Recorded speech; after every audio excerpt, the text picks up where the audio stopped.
இன்றைய தினம் சனிப்பெயர்ச்சி பலன்கள் நிகழ்ச்சியிலே தனுசு ராசிக்கு இந்த சனிப்பெயர்ச்சி எப்படி இருக்கும் என்ற நேற்றைய நிகழ்ச்சியின் தொடர்ச்சி இது. நேற்றைக்கு சனிப்பெயர்ச்சி நடைபெற்றது. நேற்றைய தினம் சனி கன்னிராசியிலிருந்து மாறி துலா ராசிக்கு வந்துவிட்டது. தனுசு ராசிக்கு 11ஆம் இடத்திற்கு சனி வந்திருக்கிறது. 2ஆம் வீட்டிற்கு அதிபதி, 3ஆம் வீட்டிற்கு அதிபதி. இந்த 2, 3 ஆகிய ஸ்தானங்களுக்கு அதிபதியான சனி 11ஆம் இடத்திலே உச்சம் பெற்றிருப்பதால் மிகப்பெரிய செல்வத்தை கொடுக்கும். குடும்ப வளர்ச்சி மிக சிறப்பாக இருக்கும். கூட்டு குடும்பமாக இருப்பது நல்லது. உடன் பிறந்தவர்கள், பெற்றோர்கள் எல்லோரையும் சற்று அரவணைத்து கொண்டு சென்றீர்களானால் உங்களுடைய பொருளாதார வளர்ச்சி வெகு சிறப்பாக இருக்கும். தனிமரம் தோப்பாகாது. தனித்துதான் நான் செயல்படுவேன் என்று நீங்கள் நினைத்தால் உங்களுடைய வளர்ச்சியும் சற்று குறைவாகத்தான் இருக்கும். இந்த சனிப்பெயர்ச்சி காலத்திலே இந்த தனுசு ராசிக்காரர்கள் லக்ஷ்மி சகசரநாமம் படிக்க வேண்டும். லக்ஷ்மிக்கு ஒரு சகசரநாமம் உண்டு தனியாக, அது ஆடியோலையும் கிடைக்கும். அதை நீங்கள் போட்டு கேட்டாலும் உங்களுக்கு நல்லது. ஏன்னா ஒரு மிகப்பெரிய செல்வம் வரப்போகிறது. இந்த நேரத்தில் நீங்கள் மாதம் பௌர்ணமி என்று லக்ஷ்மி குபேர பூஜை செய்து கொண்டு வாருங்கள். சிவ வழிபாடு தனுசு ராசிக்கு மிகவும் அவசியம். சிவ கிருபை இருந்தால்தான் தனுசு ராசியிலேயே பறக்க முடியும். அந்த அற்புதமான ஒரு வழிபாட்டை நீங்கள் இப்பொழுது செய்தால் உங்களுக்கு நன்மைகள் அதிகமாக நடைபெறும். சிவபூஜை செய்பவர்களுக்கு இந்த 11ஆம் இடத்து சனி அளவிட முடியாத ஒரு பெரிய செல்வத்தை கொடுக்கும். குபேர அஷ்டோத்தரத்திலே பார்த்தா சிவபூஜா ரதாய நமக அப்படின்னு ஒரு நாமாவளி வரும். சிவபூஜை செய்வதன் மூலமாக வருபவனே அப்படின்னு அர்த்தம் அதுக்கு. அதனால் சிவபூஜை செய்தால் செல்வம் செழிப்பு எல்லாம் ஏற்படும். வில்வ தளங்களை கொண்டு சிவனுக்கு அர்ச்சனை செய்ய வேண்டும். சந்தன அபிஷேகம் செய்ய வேண்டும். காராம்பசுவின் பாலை எடுத்து ஸ்ரீருத்ரம் சொல்லி அபிஷேகம் செய்ய வேண்டும். இவையெல்லாம் செய்தால் நிச்சயமாக செல்வம் பெருகும். அதிலே சந்தேகமே கிடையாது. 11ஆம் இடத்திற்கு வருகின்ற சனி ராசியை பார்க்கிறது 3ஆம் பார்வையாக. சனிக்கு மொத்தம் 3 பார்வை. 3ஆம் இடத்தை பார்க்கும், 7ஆம் இடத்தை பார்க்கும், 10ஆம் இடத்தை பார்க்கும். 3ஆம் பார்வையாக தனுசை பார்க்கிறது, 7ஆம் பார்வையாக மேஷத்தை பார்க்கிறது, 10ஆம் பார்வையாக கடகத்தை பார்க்கிறது. 3ஆம் பார்வையாக தனுசை பார்க்கும்போது தனுசு ராசிக்காரர்களுக்கு அதனால் ஒரு சில உடல் நலிவு ஏற்படலாம் என்னும் ஒரு பலனும் இருக்கிறது. ஆமாம், நீங்கள் ரொம்ப பெரிய பிஸ்னஸ் எல்லாம் பண்ணி ரொம்ப பிஸியானீங்கன்னா அப்போ கொஞ்சம் ஹெல்த் அஃபெக்டை தானே செய்யும்.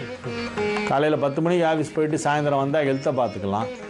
ராப்பகலாக உழைக்கணும், கோடியாக சம்பாதிக்கணும், பெரிய பணக்காரனும் ரொம்ப ஹார்ட் ஒர்க் பண்ணால் அப்போ ஹெல்த்தும் கொஞ்சம் அஃபெக்ட் ஆக தான் செய்யும். நியாயமானது தான் அது. ஆனால் நீங்கள் எதையுமே பொருட்படுத்தாமல் உழைத்து கொண்டிருப்பீர்கள். மிகப்பெரிய செல்வந்தராக போகிறீர்கள். தவத்தளவேயான் செல்வம் அப்படின்னார் ஔவையார். தவத்தளவேயான் செல்வம். செல்வம் எவ்வளோ வரும் ஒருத்தருக்கு அப்படின்னா அவன் எவ்வளோ தவம் பண்ணியிருக்கானோ அதுக்கு ஈக்குவலாக தான் செல்வம் வரும். இது ஔவையாருடைய. அதிக தவம் செய்தால் அதிக செல்வம் வரும் என்பது உண்மை. தவத்தை எப்படி ஏற்றுவது என்றால் சிவபெருமானிடம் சரணாகதியாவது தான் தனுசு ராசிக்கு எப்போவுமே விசேஷமான பலனை கொடுக்கும். அண்ணாமலையார்ட்ட போய் அவருடைய தவ சரணங்களிலே அந்த பாதங்களிலே சரணடைந்து விடுங்கள். திருவண்ணாமலையில் என்ன சிறப்புன்னா எவ்வளோ மகான்கள் அங்கே வந்திருக்கிறார்கள், வாழ்ந்திருக்கிறார்கள், இன்னும் வாழ்ந்து கொண்டு இருக்கிறார்கள் நமக்கு தெரியாமல்.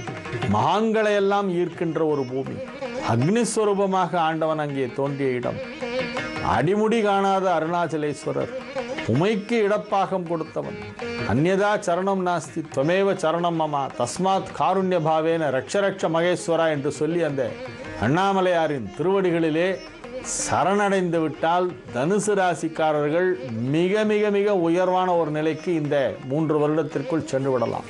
அற்புதமான நன்மைகள் எல்லாம் நடைபெறுகின்ற ஒரு நல்ல நேரம் வந்திருக்கிறது. இந்த நேரத்திலே நீங்கள் உங்களுக்கு கிடைக்கக்கூடிய வாய்ப்புகளை நழுவ விடாமல் நன்றாக பயன்படுத்தி கொள்ள வேண்டும்.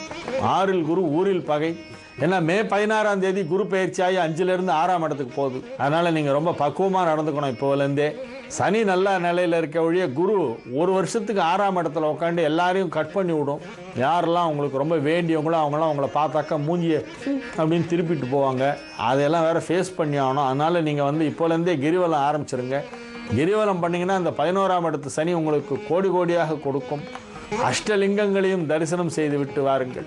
மகான்களுடைய ஆசி உங்களுக்கு அவசியம் தேவை. குருவின் வீட்டிலே பிறந்தவர்கள் மகான்கள் எல்லாரையும் நீங்கள் வழிபட வேண்டும். எந்தரோ மகானுபாவலோ அந்தரிக்குமா வந்தனமோ என்று சொல்லி எல்லா மகான்களையும் வழிபட்டு திருவண்ணாமலைக்கு சென்று ஞான தபோதனரை வாவென்று அழைக்கும் மலை என்று சொல்லக்கூடிய அந்த திருவண்ணாமலை தென்னிந்தியாவின் ரிஷிகேஷ் என்று புகழப்படுகின்ற திருவண்ணாமலைக்கு நீங்கள் வாரம் சென்று கிரிவலம் செய்தால் ரொம்ப நல்லது. முடியாவிட்டால் மாதத்தில் ஒரு நாளாவது சனிக்கிழமையிலே போய் கிரிவலம் செய்துவிட்டு வாருங்கள். இந்த 3 ஆண்டு காலத்திற்குள் நிச்சயமாக வாழ்க்கையில் மிகப்பெரிய ஒரு நிலைக்கு நீங்கள் உயர்வீர்கள். அனைத்து விதமான தடைகளும் விலகும். கல்வி தடை, திருமண தடை, உத்தியோக தடை, சொந்த வீடு வாங்குவதில் தடை, சொத்து கிடைப்பதில் தடை என என்னெல்லாம் தடை இருக்கிறதோ அந்த தடைகளெல்லாம் நீங்குகின்ற ஒரு நல்ல நேரம் இப்பொழுது வந்திருக்கிறது என்று சொல்லி இன்றைய நிகழ்ச்சியத்துடன் நிறைவு செய்து கொள்கிறேன். நாளைய நிகழ்ச்சியிலே மகர ராசிக்கு சனி பெயர்ச்சி என்ன செய்யும் என்பதை பற்றி பார்ப்போம்.